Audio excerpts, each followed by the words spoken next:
संचालक जी, बहुत बहुत धन्यवाद आपको। आज स्वर्गीय रामकृष्ण यादव जी की पुण्यतिथि है।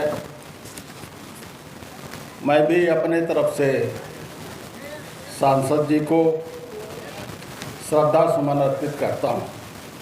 इस कार्यक्रम में बहुत से लोग उपस्थित हैं। आदरणीय सुरेश जी, हमारे पार्टी के नसीम जी और सम्मानित साथियों, जहाँ तक रामकृष्ण जी का सवाल है, मेरे परिवार से बहुत पुराना नाता रहा है। जहाँ तक मुझे याद है कि सबसे पहले मैंने 1967 में उनको देखा था, उनसे मिलने का अवसर मिला था।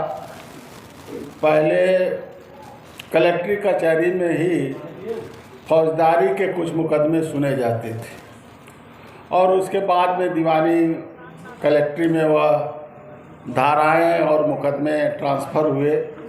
तब से एक लंबा संबंध रहा आदरणीय सांसद जी के परिवार से।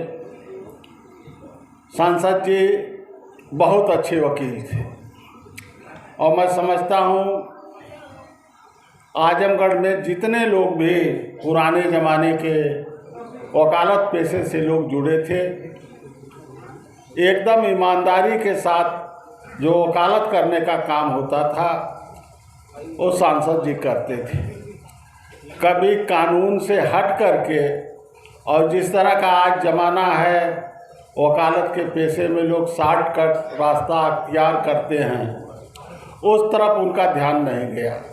हमेशा कानून की परिधि के अंदर ही रह करके उन्होंने अपने पेशे को करने का काम किया।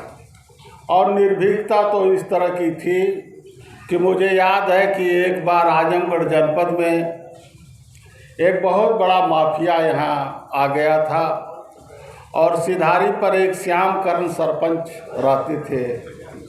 उनसे उनका कुछ विवाद हो गया और जिस तरह की यहाँ चर्चा चल रही है, आज पुण्यतिथि के अवसर पर मंडल की बात हो रही है, जाति जनगणना की बात हो रही है और किस तरह से इस देश के अंदर एक ऐसा तबका है जो नहीं चाहता कि समाज के दूसरे जो कमज़ोर और पिछड़े समाज के लोग हों मजबूत हो सकें या नौकरियों में, शिक्षा में वह आगे बढ़ सकें। ठीक इसी तरह की मानसिकता, यद्यपि वकील समुदाय जो है बुद्धिजीवी वर्ग कहा जाता है, लेकिन जो वह विवाद हुआ था उसमें एक वर्ग के वकीलों ने कहा कि हम लोग श्याम करण सरपंच की पैरवी नहीं करेंगे। और सरपंच साहब जब वकील साहब के यहाँ पहुँचे, और बहुत बड़ा माफिया था, जब वकील साहब के यहाँ पहुँचे तो वकील साहब ने वकालतनामा लगाया और जितनी हो सकती है उन्होंने उस माफिया के खिलाफ लड़ाई लड़ने का काम किया। और स्थिति यह हो गई कि उसकी सुप्रीम कोर्ट से भी जमानत खारिज हो गई। तो मेरे कहने का केवल इतना मतलब है कि स्वर्गीय सांसद जी जो उनका वकालत पेशा था उसमें भी वह बहुत ईमानदारी के साथ रहने का काम करते थे। यद्यपि राजनीतिक जीवन में उनकी शुरुआत कम्युनिस्ट पार्टी से हुई थी और जो सिद्धांत और जिस रास्ते पर वह अपने वकालत पेशे में चल रहे थे उसी रास्ते पर वह राजनीतिक जीवन में भी काम करते रहे। और हमेशा जिसकी लड़ाई आज सब लोग लड़ रहे हैं, जाति जनगणना की, जो समता की, इन सारी लड़ाइयों को वह कम्युनिस्ट पार्टी के ज़माने में भी उसी तरह से अपनी बात को रखने का काम करते थे। वह सांसद भी हुए और संसद में भी जो अमीर गरीब की खाई इस देश के अंदर आज़ादी के बाद बढ़ी, उस पर भी वह गरीबों के पक्ष में अपनी आवाज़ हमेशा बुलंद करते रहे। वह एक आदर्श व्यक्ति थे और उनकी कमी परिवार को तो खली रही है।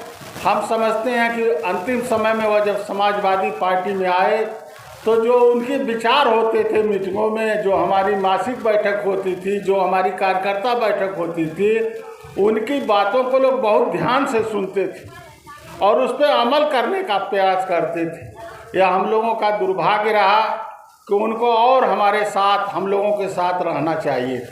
वह अक्सर कहते थे, मैं भी अपने पिता की इसी तरह पुण्यतिथि करता हूँ 25-30 वर्षों से, मैं समझता हूँ 25 वर्षों से।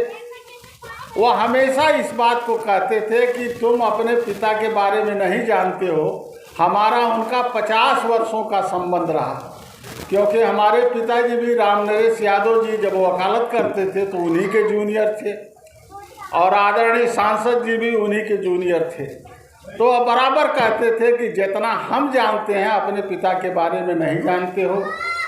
मैं इन्हीं बातों के साथ पुनः उनको श्रद्धा सुमन अर्पित करता हूं और मनोज और अजय को बहुत बहुत धन्यवाद देना चाहता हूं कि इस तरह का वह कार्यक्रम हर साल करते हैं। इसी बहाने आकर के उनके चित्र पर हम लोग श्रद्धा सुमन अर्पित करने का काम करते हैं और उनका समाज के प्रति क्या योगदान रहा और समाज में उन्होंने क्या किया उसके हम लोग चर्चा करने का काम करते हैं। मैं और देर तक रहता, लेकिन हमारे पार्टी के एक विधायक हैं, उनकी माता जी का निधन हो गया, उसमें हम लोगों को रहना है। मैं इन्हीं बातों के साथ अपनी बात को समाप्त करता हूं। बहुत बहुत धन्यवाद।